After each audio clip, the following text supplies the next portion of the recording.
morning. We are joined now by Eric Streitberg, Executive Chairman at Buru Energy. Eric, a very good morning to you. How are you doing today? I'm very well and very much looking forward to having a chat. Good, good. Well, let's crack on. Look, I see Buru's been about as busy as it ever has been. Can you just bring us up to date on what the latest is with you guys? Yeah, well, we've been, as you say, quite busy as we always are. There's always lots happening in Buru. The main focus of our operational activity at the moment is getting ready for our field work on our Rafael discovery. And we've also hired a CEO and launched a rights issue to look to make sure we're fully funded for this year's activity. So last few weeks have been pretty busy. All right, Eric, let's talk a bit more about Rafael specifically. What exactly is going on there? Well, once we got our independent expert report a couple of weeks ago, it was pretty clear that we had a pretty major gas condensate discovery on our hands. And we're moving ahead as quickly as possible to monetize that. We've done a lot of work in the past on monetizing. We've got a large tight gas endowment in the basin.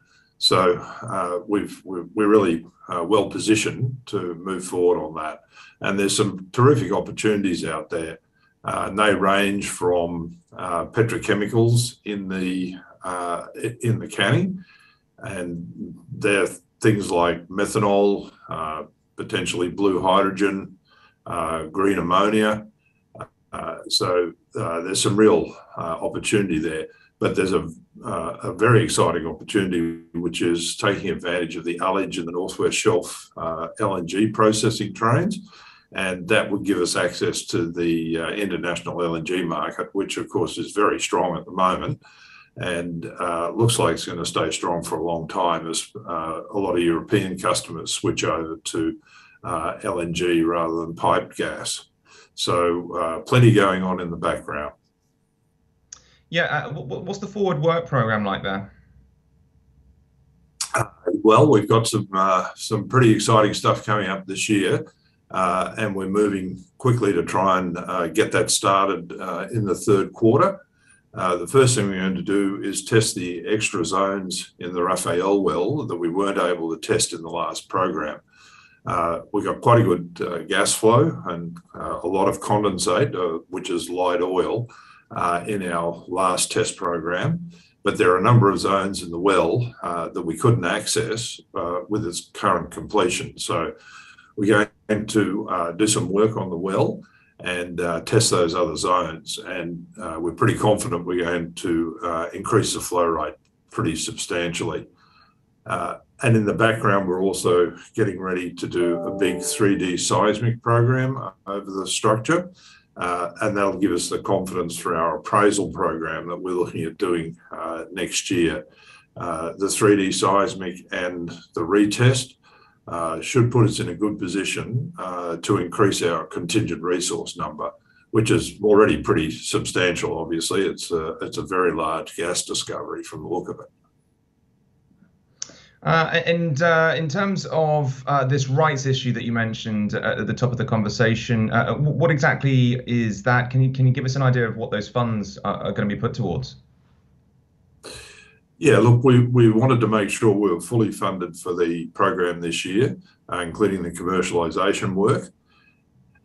So we thought it was appropriate to give our shareholders the opportunity to continue to participate in what we think is a very exciting program going forward this year.